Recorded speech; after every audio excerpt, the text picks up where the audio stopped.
ओम ऐं ह्रीं श्रीं त्रिपुर सुंदरिये नमः। आप सभी का हमारे YouTube चैनल पर हार्दिक स्वागत है। आज है गुप्त नवरात्रि का तीसरा दिन।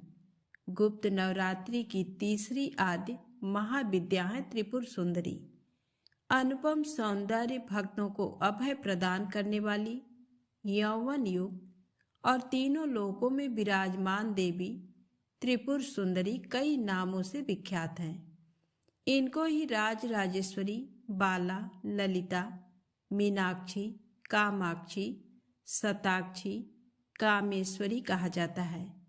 स्त्री के सौंदर्य शास्त्र की जितनी भी उपमाएं हैं वह सभी देवी त्रिपुर सुंदरी से ही आई हैं।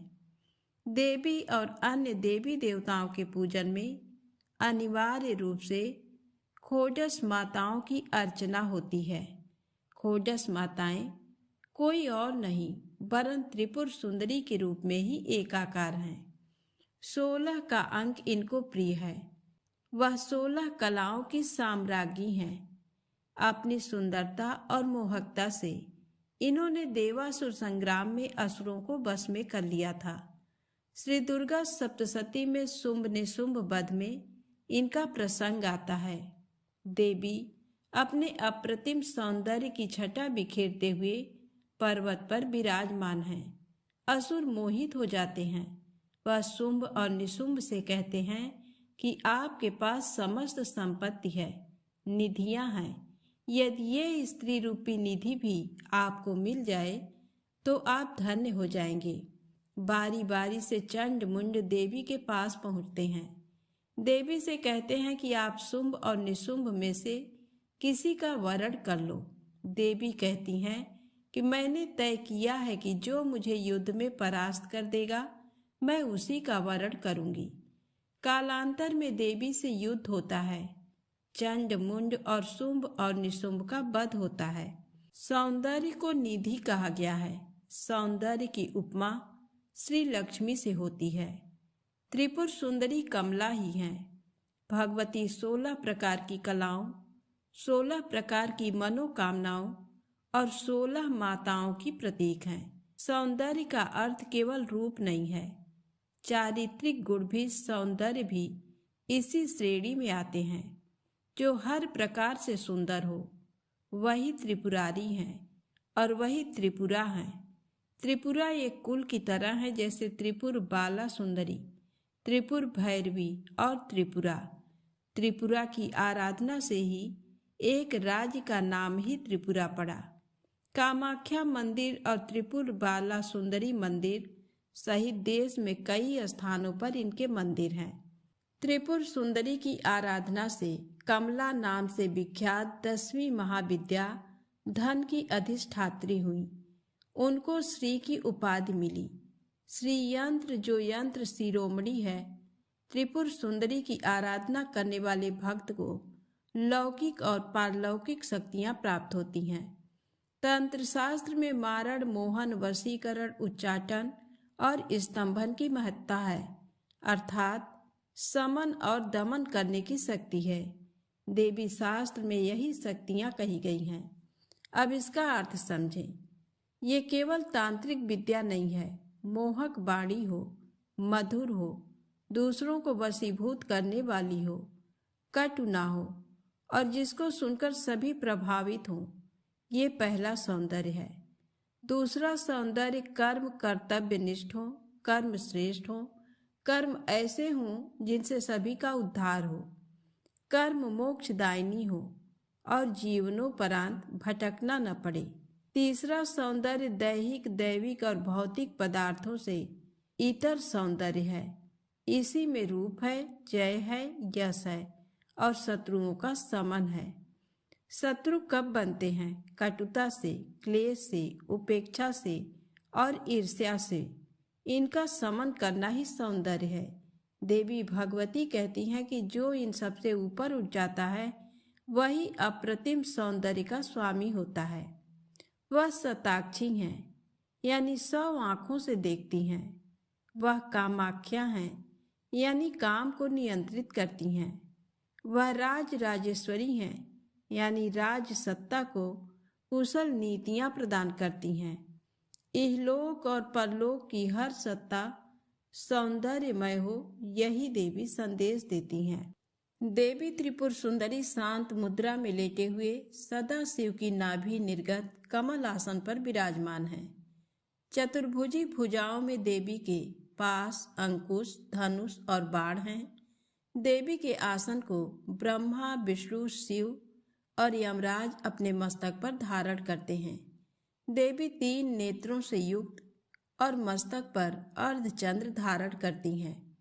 देवी त्रिपुर सुंदरी अपने भक्तों की हर प्रकार की मनोकामना को पूरी करती हैं, उनकी हर विपत्ति को दूर करती हैं और उन्हें अभय प्रदान करती हैं। कहा जाता है कि देवी त्रिपुर सुंदरी की पूजा करने से आत्मिक बल, यश और कीर्ति की प्राप्ति होती है।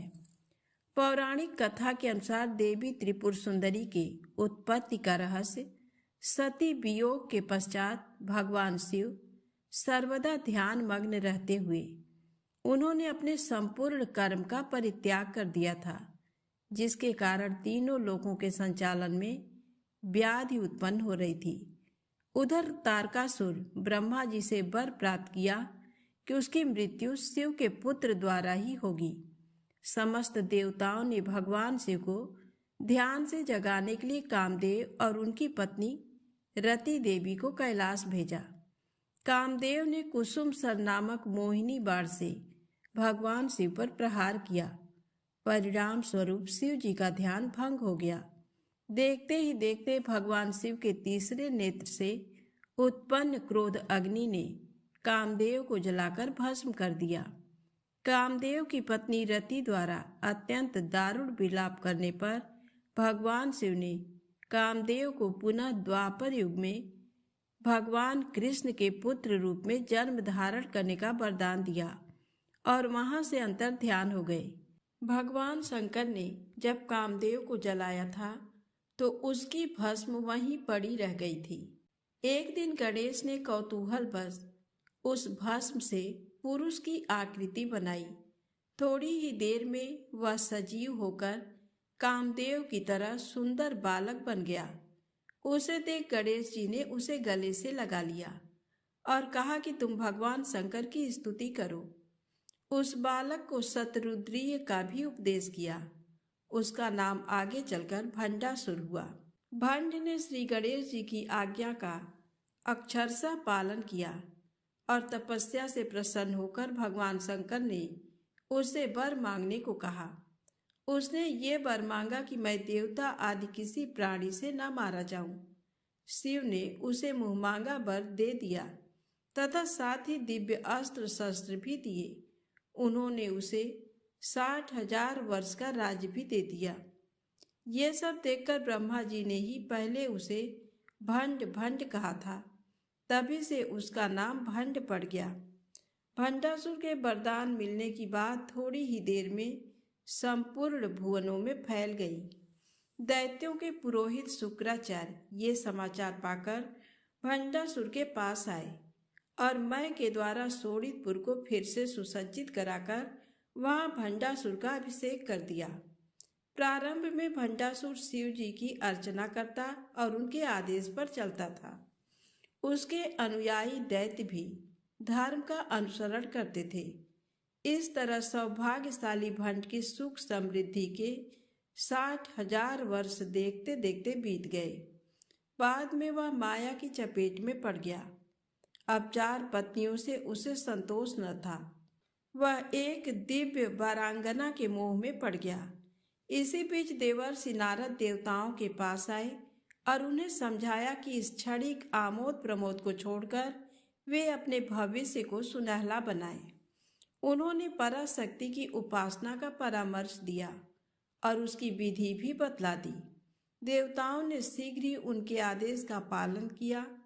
इधर दैत्यों के पुरोहित शुक्राचार्य भंडासुर के पास आए और उसे सावधान करते हुए उन्होंने कहा, देवता अपनी विजय के लिए हिमालय में पराशक्ति की उपासना कर रहे हैं। यदि पराशक्ति ने उनकी सुन ली तो तुम कहीं के न रह जाओगे।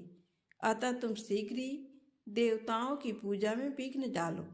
भंडासुर दल बल के साथ देवताओं पर चढ़ाया, पर अम्बा ने अपनी शरण में आए हुए देवताओं की रक्षा के लिए ज्योति की एक अलग दीवार खड़ी कर दी। जब भंडासुर ने उस दीवार को देखा तो वह क्रोध के मारे जल उठा। उसने अस्त्र चलाकर उस दीवार को तोड़ दिया, परंतु वह दीवार दोबारा से फिर खड़ी हो गई। तब भंडासुर ने कई प्रकार के प्रयोग कर उस दीवार को फिर से तोड़ा, परंतु वह दीवार फिर से खड़ी हो गई। हार कर भंडासुर अपनी राज्य में वापस आ गया, परंतु उसके भय से देवताओं की दशा दयनीय हो गई और उन्होंने निर्णय किया, या तो माँ अम्बे हमें दर्शन दें या हम भंडासुर के हाथों मारे जाएं। ऐसा सोचकर सभी देवताओं ने माँ अम्बे की कठोर आराधना शुरू कर दी। उनकी आराधना से प्रसन्न होकर माँ अम्बे प्रकट हो गईं। माँ अम्बे का स्वरूप श्रृंगार देवी के रूप में था। सृष्टि की रक्षा के लिए माँ ललिता अम्बे ने भंडासुर के साथ युद्ध किया और युद्ध में भंडासुर ने पाखंड का प्रयोग किया। तब माता ने गायत्री के द्वारा उसका निवारण किया। जब भंडासुर ने समृद्धि नाश अस्त्र का प्रयोग किया तब माँ ने धारण के द्वारा उसे नष्ट कर दिया।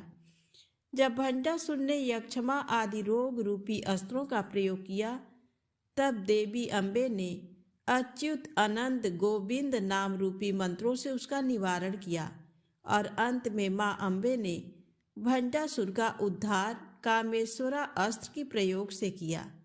तो प्रेम से बोले माँ अम्बे की जय हो।